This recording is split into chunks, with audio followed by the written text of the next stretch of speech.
Boa noite a todos e todas. No Conexão Capital Cursos de hoje, a gente vai abordar as mudanças regulatórias recentes e tendências de governança corporativa no mercado de capitais. O curso com foco no tema está programado para os dias 5 e 6 de agosto. Eu sou Giane Carvalho, diretora de redação da Capital Aberto, e recebo hoje para falar dos principais aspectos a serem abordados a professora Cristiana Pereira, sócia fundadora da ACE Governance, consultoria especializada em governança e mercado de capitais e ex-diretora da B3. Ao final do webinar, a gente vai disponibilizar no chat um cupom de desconto para que vocês possam se inscrever no curso. Tudo sobre mudanças regulatórias 2024. Professora, para quem a primeira pergunta que eu acho que faz sentido é para quem é o curso? Que tipo de profissional se beneficia de um curso que vai abordar aspectos regulatórios recentes que impactam na governança corporativa e no dia a dia das companhias abertas? Boa noite e obrigada pela presença. Obrigada, Giane. Boa noite a todos e todas aí que nos ouvem. Obrigada pelo interesse aí pelo assunto. Acho que, né, em primeiro lugar, interessa para qualquer pessoa que segue a Capital Aberto, né, que atua no mercado de capitais, né? Mas se a gente quiser, talvez, ajudar a pensar um pouco mais especificamente, né, eu acho que, de um lado, a gente tem os sócios, conselheiros, executivos, né, profissionais que atuam em companhias abertas ou companhias que planejam, né, acessar o mercado de capitais de alguma forma. Também companhias que olhem o mercado de capitais como uma inspiração para a sua própria evolução de governança, né? Eu vejo muito isso como, né, um exercício comum de fazer um benchmark, né? O que está acontecendo no mercado de capitais e o que faz sentido, ainda que eu seja uma companhia fechada, né? Eu acho que dentro aí do universo das companhias, a gente tem os profissionais que atuam nas áreas de governança, né, governance officers, que atuam na área de relações com investidores, né, os RIs, jurídico, compliance, né, eu acho que toda a gama de profissionais que precisam estar atualizados nas mudanças, né, e garantir que as companhias estejam cumprindo aí as suas obrigações.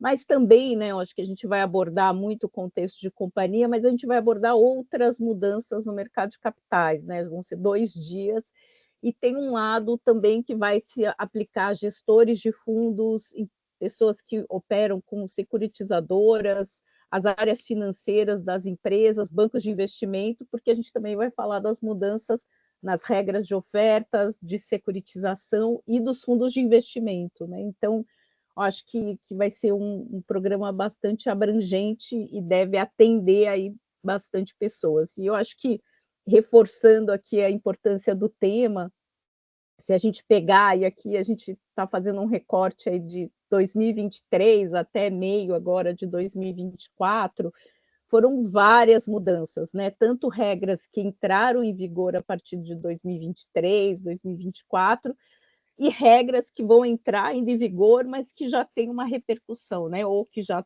né, estão entrando gradualmente em vigor, né? Então, acho que são vários assuntos e vários temas que podem interessar esse público. Aqui no nosso webinar eu separei só alguns para a gente dar uma pílula ali, um aperitivo para quem está nos assistindo, porque de fato há muito tempo não tem tanta novidade, né? Ou em termos de regulatórios ou de ajustes nas normas que já existem. Vamos falar, para começar, do formulário de referência com a transição da CVM 480 para a CVM, resolução, né? 80. O que é importante para o aluno saber? De que forma vai ser abordado no curso? Então vamos lá, né? Eu acho que primeiro tem a mudança do nome, né? Eu ainda estou há muito tempo no mercado de capitais, vou demorar para falar resolução da CVM, mas a resolução 80 é a que trata do registro e de companhia aberta e das informações, né, que são prestadas periodicamente por meio do formulário de referência. E a nova estrutura, né, que veio mais simplificada, que trouxe uma série de avanços, entrou em vigor em janeiro do ano passado, né? Então, se a gente falar recente, não é, né? Eu acho que a gente já teve uma primeira rodada aí já estamos na segunda rodada de formulários de referência com esse formato, mas eu acho que a gente tem implicações a partir do momento que a gente começa a verificar como isso está acontecendo, né? Especialmente na área ambiental, social e de governança, né? O ESG.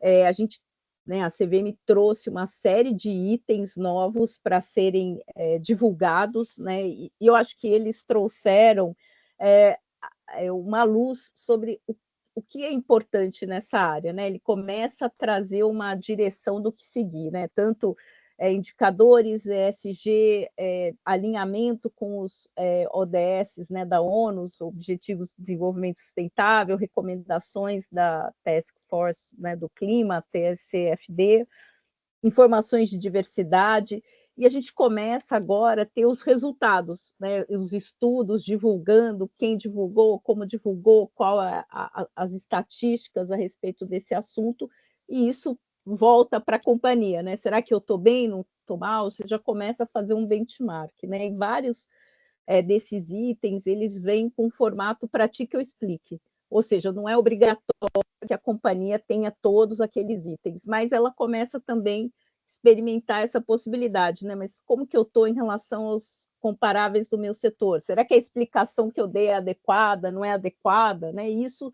se junta, né? Não é uma decisão da CVM, mas o anexo ASG da B3, que também tem esse formato, né? Pratique ou explique, voltado para as questões de diversidade, né, que estão também nesse guarda-chuva do ESG, e também vai começar a ser demandado das companhias abertas, e isso também vai ter esse impacto. Então, é algo que já começou, várias companhias já, né, estão adaptadas, mas eu acho que a gente começa a ter a repercussão desses temas.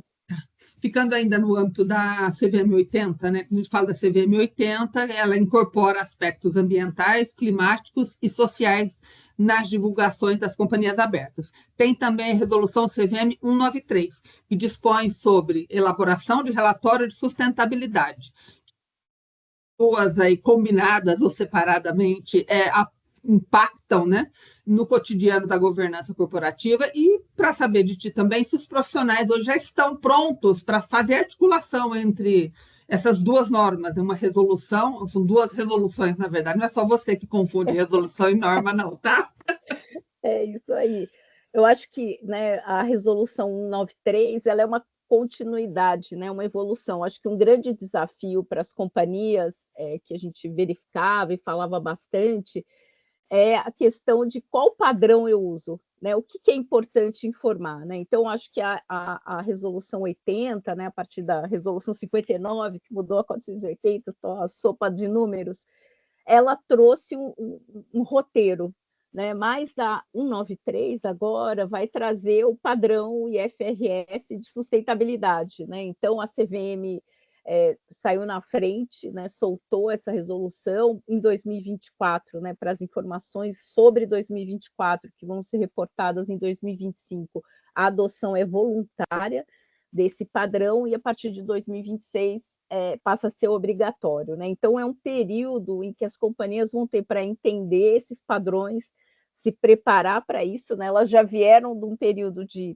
dar algumas informações, indicadores, atrelar isso à remuneração ou não, como que o conselho acompanha esses indicadores, e agora isso passa a estar conectado às demonstrações financeiras também, né? Então, a CVM, seguindo em linha, né, com a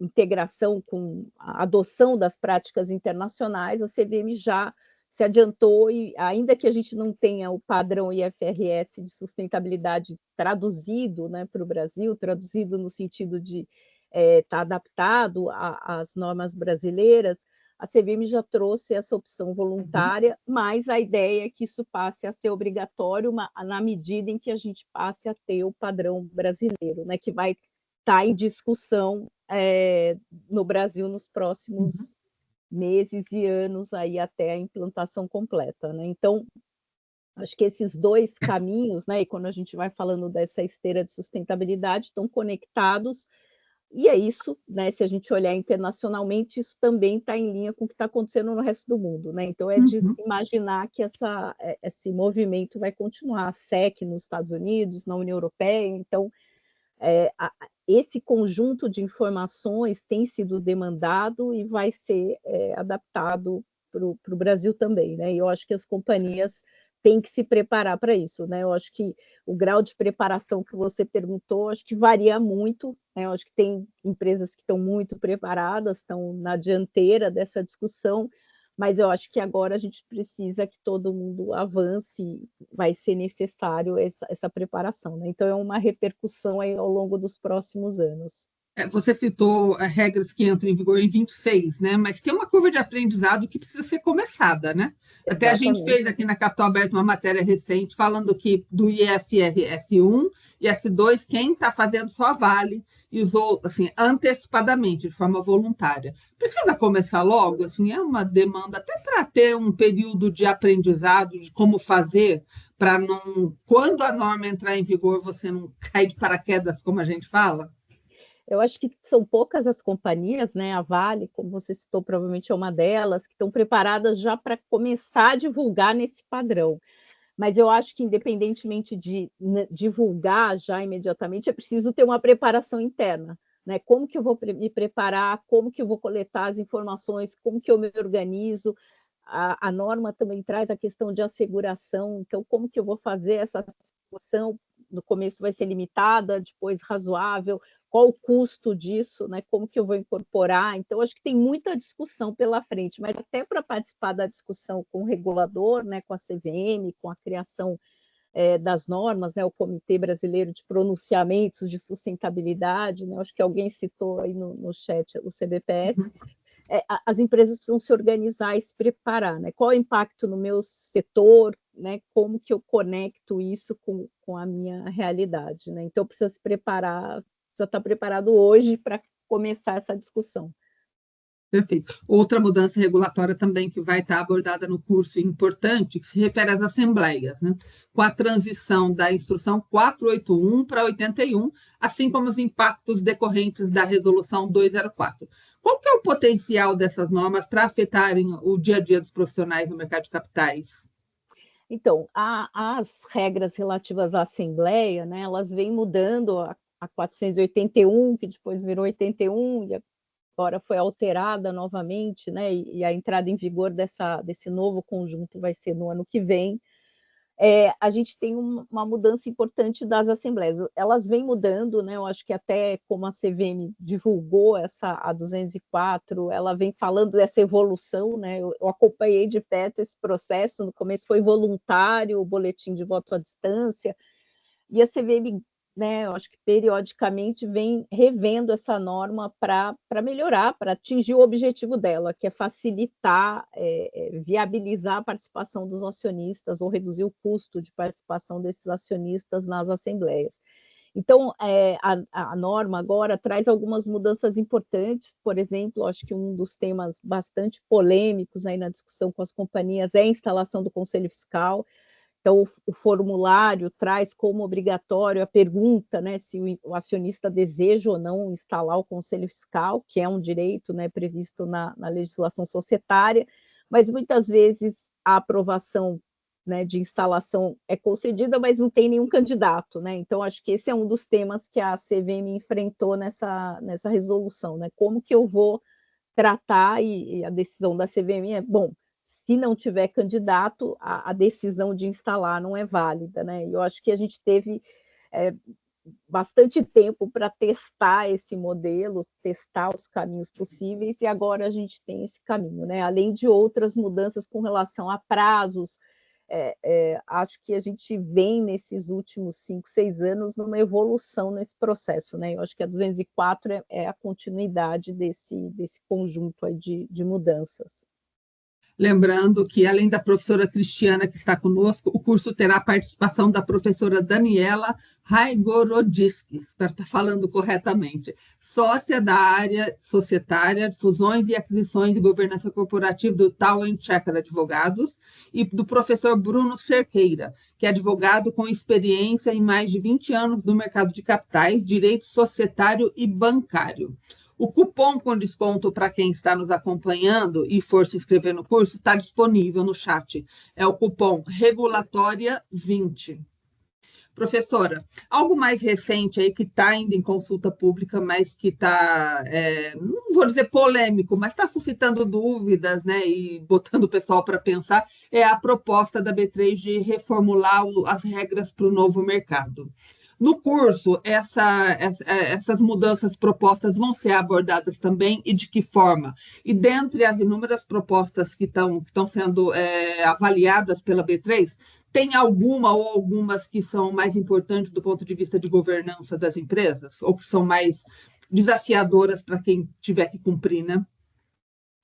É, a gente, com certeza, né, eu acho que o novo mercado e as regras da B3, a gente fala de mudanças regulatórias, né, mas as mudanças na autorregulação também são bastante importantes, tem um impacto tanto nas companhias que são listadas no segmento, né, do novo mercado, quanto uma repercussão aí para todo o mercado e até para companhias fechadas, né, porque passa a ser uma prática, né? Então, acho que alguns temas, né, que vão impactar a governança, tem um deles, né, os temas relativos ao conselho, né, a composição do conselho. Acho que de um lado tem o aumento do percentual de conselheiros independentes, talvez o impacto não seja tão grande, até teve o webinar, né, daqui na Capital Aberto com a Flávia e com a Edna, né, do IBGC, e assim, eu acho que muitas companhias já adotam aquele percentual, né? Mas de qualquer forma a gente está levantando a régua aí para a prática geral do mercado, né? Eu acho que tem algumas regras ali de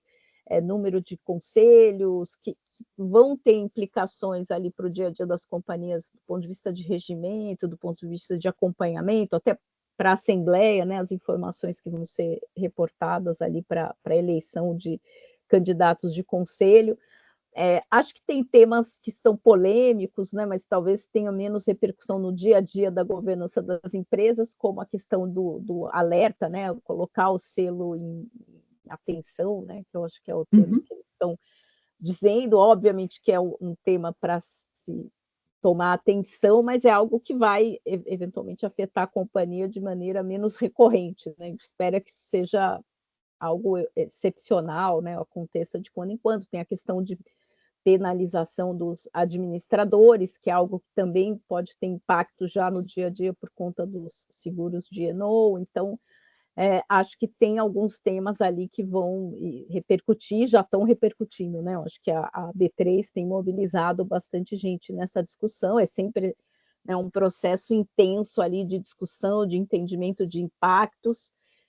De novo, né, eu acho que é importante que as companhias estejam cientes, entendam quais são os impactos e participem ativamente aí dessa conversa, né? E já vão aproveitando esse tempo para se preparar, né? Eu acho que talvez tenham algumas medidas que são mais certas, que vão acontecer de qualquer maneira, e outras que ainda, né, eu acho que estão em discussão, e a B3 vai avaliar aí como o resultado da audiência pública, como que isso vai influenciar a decisão final ali do que vai ser a norma, né? Então, mas eu acho que é um tema que tem que ser discutido.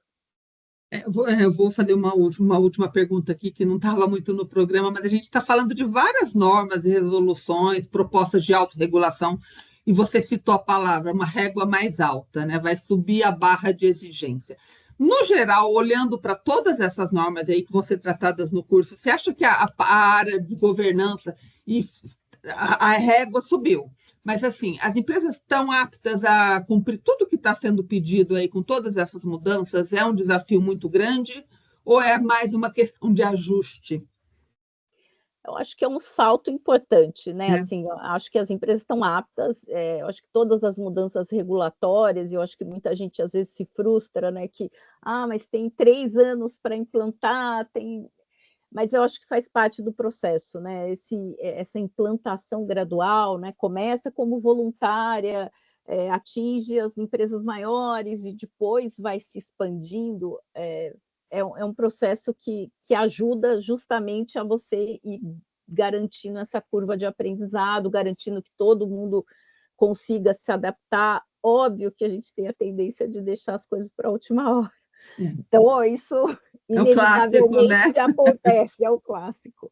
Então, eu acompanhei de perto, a gente falou da questão das assembleias, né? Ela começou super voluntário, quem quisesse. Então, acho que eu lembro que foram 3 companhias que usaram no primeiro ano, depois eram só para as empresas do Ibovespa, ou grandes empresas, e aí depois foi, né? Agora, uma das mudanças é que vai valer para qualquer assembleia, né? Antes era só para algumas assembleias. Então, assim, esse processo de ir colocando gradualmente a norma ajuda a pensar, né? E uma coisa que eu sempre dou de dica para todo mundo, olha quais são as tendências, né? Porque tem coisas que estão ali colocadas. Eu acho que toda a discussão é ESG, né? Durante muito tempo era algo voluntário, uma tendência, né? Melhores práticas, e aos poucos isso foi sendo incorporado, né? Seja em exigências de investidores, exigências do autorregulador e agora, eventualmente, na própria norma da CVM. Né? Então, acho que um pouco, quando a gente fala de tendências, mudanças regulatórias, a gente tem que estar sempre pensando um passo além, né? E falar qual que vai ser a próxima regra, né? E aí tem a agenda também regulatória da CVM, a CVM divulga essa pauta, né, de propostas que ela tem aí para os próximos meses e anos, que também dão esse indicador, né, que ajudam a justamente se preparar para essas mudanças. O profissional tem que estar atento, né, para ele se manter ativo, né, ali em condições também de atender a tudo isso. Nosso tempo está chegando ao final, eu queria abrir o espaço para você dar uma última mensagem sobre a importância do curso, a importância do profissional que tem que estar atualizado e para ele também perceber detalhes, né, porque a regra como um todo é muito simples, mas na prática não é. Na prática, a teoria é um pouco diferente. Queria abrir esse espaço para você dar uma última mensagem para quem nos acompanha. Vamos lá, você falou que a regra, assim, eu não sou advogada, né? Eu vou estar com 2 advogados, né, que vão dar o contexto aí mais específico, né? Então eu já começo achando que não é tão simples, né? Tem uma série de repercussões e é importante também olhar, né? Eu acho que a CVM faz bem esse papel, a bolsa também, né? E a gente acompanha o detalhe, tem a norma e depois tem a interpretação da norma, né? Porque de fato e eu já tive na posição, né, de criar as regras, e quando você pensa numa regra, por mais que você tente, né, garantir todos os aspectos, quando ela entra em vigor, alguém descobre que faltou isso, faltou aquilo, ou não ficou claro, né, qual que era a visão ou qual era a expectativa do regulador, né? Então, os reguladores vão lá e soltam, tem essa interpretação. Então, acho que por isso, quando a gente fala, a norma já foi implantada no início de 2023, não tem mais o que discutir, porque, na verdade, tem o que discutir, porque sempre, agora a gente entendeu isso, então tem novos entendimentos, né? E eu acho que isso é importante da gente pensar, né? Entender a norma, entender a mudança, entender os prazos e também entender como se posicionar com relação àquilo, né? Eu acho que o avanço, né? A gente falou da régua mais alta, sempre é uma negociação, né? Uma discussão. Será que eu aguento mais um pouco?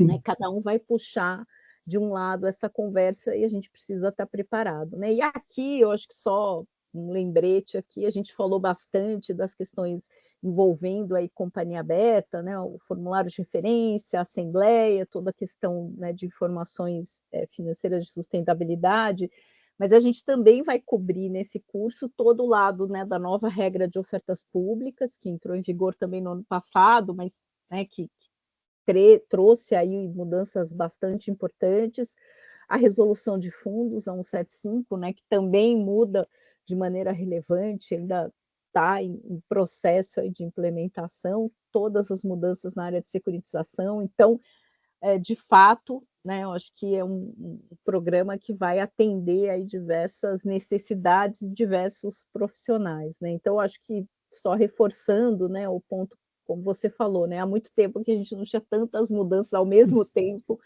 na regulamentação e pensando CVM, pensando na própria Bolsa. Eu tive envolvida também na revisão do código do IBGC, né, que ainda que seja voluntário, sejam melhores práticas, ele traz ali reflexões que também ajudam nesse exercício, né, das companhias de pensar sua governança. Então, acho que foram várias mudanças, né? E ao mesmo tempo a gente está vendo no mundo todo essa, né, principalmente nos Estados Unidos, que é a referência aqui para a gente, várias dessas mudanças também, né? E aí abrangendo mais não só a questão de sustentabilidade, remuneração, a questão de cibersegurança, que é um tema que a gente tem falado pouco aqui, mas né, que é um tema que está na pauta internacional. Então, acho que são assuntos que são importantes, né? O profissional aí atua nas companhias abertas, fechadas, né, e que queira estar atualizado com relação à governança e esses caminhos que a gente está seguindo. Obrigada, viu, Cristiana? Obrigada pela sua presença novamente. O cupom está lá, regulatória 15. Agradeço a todos que nos acompanharam e até o próximo Conexão Capital Cursos. Boa noite a todos. Obrigada, Jane. Boa noite. Espero ver vocês no curso.